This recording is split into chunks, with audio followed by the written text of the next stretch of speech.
Hello and welcome back, everyone, to Rocket Rabbit Commentaries run through of the Wings of Liberty campaign of StarCraft 2. And in this episode, we'll be going into Maw of the Void with Battlecruisers! Ha-ha! I love Battlecruisers. Who called in the fleet? I called in the fleet because the fleet is fucking amazing. Powerful warship. But first, we have a little bit of a preamble with Valerian. Down the last piece of the artifact. It's on a derelict Zelnaga ship located within the Sigma Quadrant. Pretty far off the beaten path, Junior. So, it's Alpha, Beta... Is Sigma between Beta and Delta? No, Sigma is toward the latter end of the Greek alphabet. Okay. It's definitely between Beta and Omega, but that's a wide range. Yeah, that is a very wide range. Long-range scans have identified a sizable Tal'Darim force holding in the area. In way over our heads on this one, Jim. Actually, I mean, not really, Tychus. We have Minotaur-class battlecruisers now. What could possibly go wrong? We should just take the money and run. Getting cold feet, Tychus? I lost 9 years in prison on account of you. slow, dramatic zoom in. What's left of my life away just so you can rescue your little princess. Remember, you own me, partner. But we don't owe you this, Tychus. Not enough to quit on something like this. You're gonna die, and you're gonna like it. Now go. This one out, partner. Fine, then. You know where I'll be. In the lounge, listening to country music for some reason. In the basement. Doing what? What do you think? Building fake Pinocchio drones? I think he's gonna finally take off that suit for a change, because my boy's gotta be a little cramped in there. Actually, we know for a fact that that is not what he's doing, although we don't know that at this point of the campaign. But only if they concentrate their fire. Got it. So yes, these are our new battlecruisers. The battlecruiser has been effectively unchanged in StarCraft 1, which makes it well, at least for the Wings of Liberty campaign. In multiplayer, our battlecruisers have actually gotten a few new toys to play with, and these battlecruisers will get upgraded after this mission to have one specific new toy to play with. But for right now, they just are, you know. They are just effectively the StarCraft 1 battlecruisers again. Think, sir? Quick smash and grab? We're gonna need more than a couple of battlecruisers to blast our way through. Not really. Like, it is definitely possible with enough support to go through this mission with only 2 battlecruisers. It's doable. I wouldn't recommend doing it that way, but it is doable. Yeah, come to find out that game developers plan their games around not having their players ram their heads against the board trying to figure out what they're doing wrong. They're just going to give you some helpful advice like, don't go running into this doing game over after game over finding best pathway. Just develop first and maximize your success probability. Specifically, make sure you have a bunch of Vespane getting collected at all times, because the one big problem that battlecruisers have, which they carried over from StarCraft 1, is the fact that they are very expensive and very time-consuming in order to actually field. 400 minerals, 300 Vespane, and I think they take 90 seconds without boosts in order to generate each one. You can't rush perfection. Well, you can. You just end up getting less perfection for it.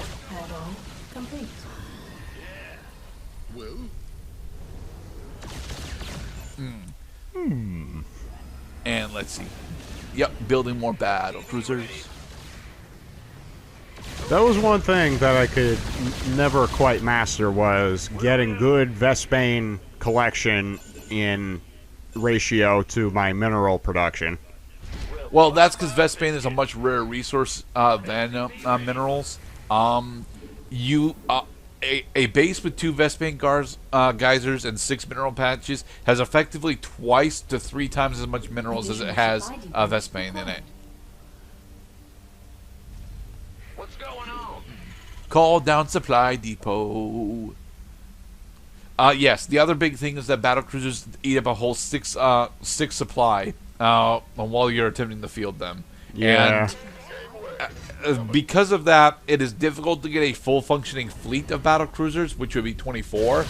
But to be perfectly honest, if you have 24 battlecruisers, you can just move through this mission once you get that. But again, it takes 90 seconds to generate each individual battlecruiser, especially if you're only making one at a time. Which is why we have the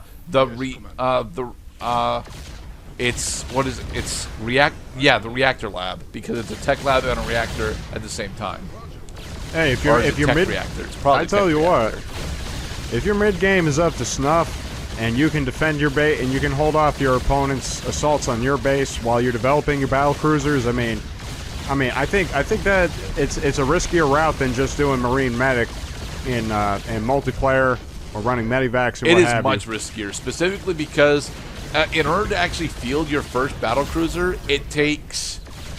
I want to say that it's difficult to get your first battlecruiser in multiplayer out before the 4-minute mark, and if you manage to, if you're spending a full 4 minutes trying to build your first offensive unit to be a battlecruiser, you're just gonna get killed by Zerg Rush.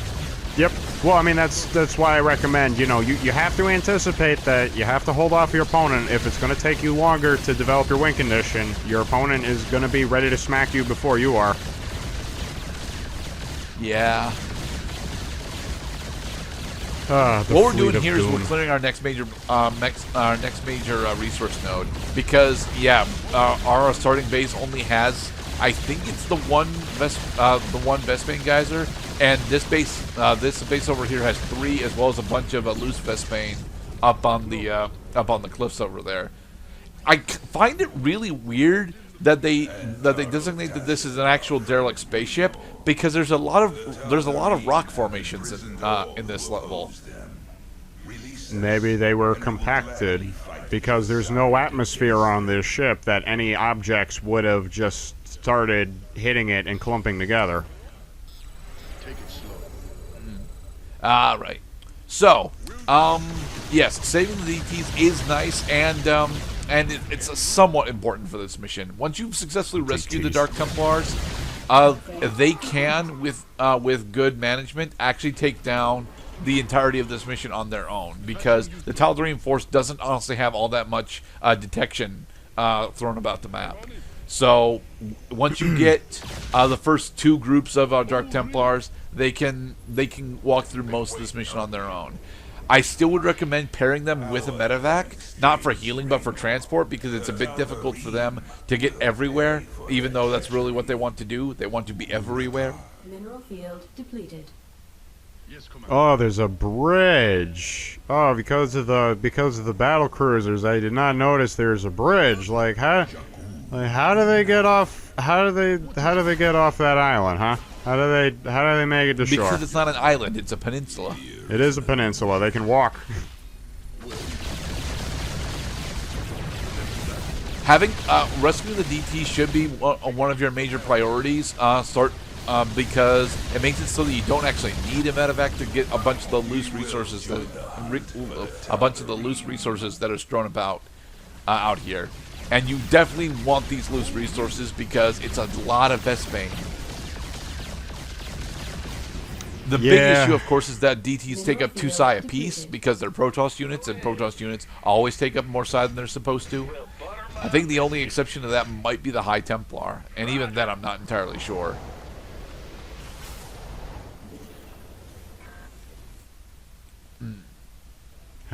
So what's new in the world of Cloud today as we continue to advance our position with a jump cut? Oh, me? Oh, I was just admiring the Fleet of Doom for a second and reminiscing on all those wonderful times while I watched my opponent basically wipe me out of existence with an unstoppable force of aerial units. That my underdeveloped Marines, although they can actually hit any target, just run them over. Upgrade complete. Well, I've been watching some good bowling lately. My buddy bowled a 288 game just last night. It was pretty outstanding. He struck the front 10 frames, and then he spared. I think he 8-spared the 11th. Well, it would have been the 10th frame, but he almost had it. He almost had perfect game. I told him, like, oh my god, that's like one of the best games I've ever seen you play. I am not good enough at bowling to even score a turkey usually. Turkey! Gobble gobble.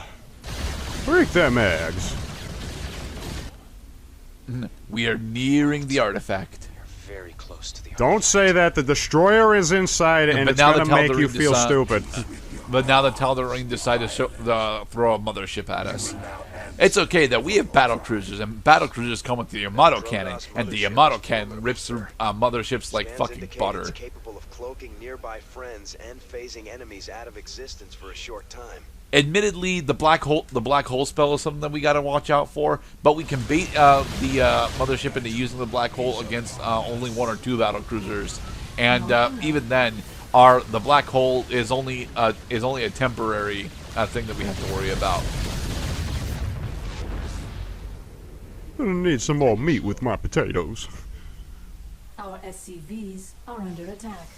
Damn it! The mothership. It's Well, not the attacking New York mothership, City. no. Who called in the fleet?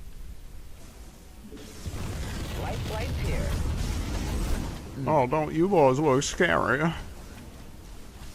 Now, this is one of the reasons why I was trying to clear out this base. And why I was trying to clear this base out before we actually landed here. Unfortunately, they actually have warp prisms, which makes it so that they can, effectively spawn in a military force right next to our base whenever they want. Yeah. But now we get to jump cut to the end of the mission because, yeah, once you have 8 battle cruisers at 1-1 or 2-2, they can just fly through everything. It's just a wall. It's like when your computer is overloaded and you try dragging an image across the screen, and instead of it transitioning just to your destination, it actually shows you every single frame in between because your computer is overridden with viruses. Yeah, that's what those battle cruisers look like right now.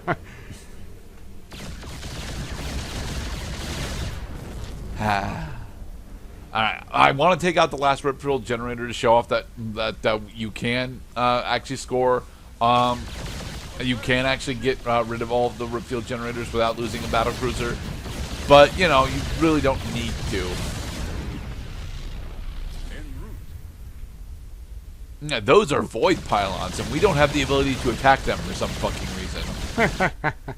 Upgrade complete. Yes, Vengeancing. All right, we're clear. Grab that thing and set a course to rendezvous with Valerian. Whoosh. All right, and we did it. I have the power. The Yeah, we did get that master one. of the universe. Clearing Master of the Universe just requires that you effectively just use the battle cruisers. Well, they're the most durable. It's something that I do not want to do because I don't actually enjoy playing Wings of Liberty on hard mode. Sweet home Alabama. By Big Tuna. No,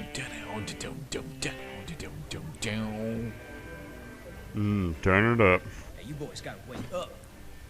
Raynor sold us out. I joined this outfit to fight with Dominion, not work for him. Hey, Everybody Swan. simmer down. We trusted the commander before. We should trust him now. Yeah, none of you jackasses lost your lives to the anti-biological fields. Jim Raynor's nothing but a spineless cow. Spineless? Poison since you got on. Motherfucker, do you know how much chiropractic we had to go through in order to be able to ride the vultures? Pathetic. Only person you can trust is yourself. The sooner you peons figure that Heard out. about enough of this. You're making me hotbox. Don't toss Swan like that. He's an important cyborg. You got him all fooled, don't you? So are they trying to say that most people who play Blizzard games smoke? Because I've seen a lot of No, smoking they're- among the human characters. No, they're trying to say it's actually the stereotype that they've been playing with since StarCraft 1. Like a majority of the Terran Dominion / Confederacy are cloned from you know, southern inspired convicts. I see. Or maybe they've been watching too much Frank DeBont movies. Tychus. Don't do something you're gonna regret, Titus. What James said. Tychus, Oh, you're gonna Thanks remove for the coming out, jukebox from my list of things that I can play with in between missions. The hell, man.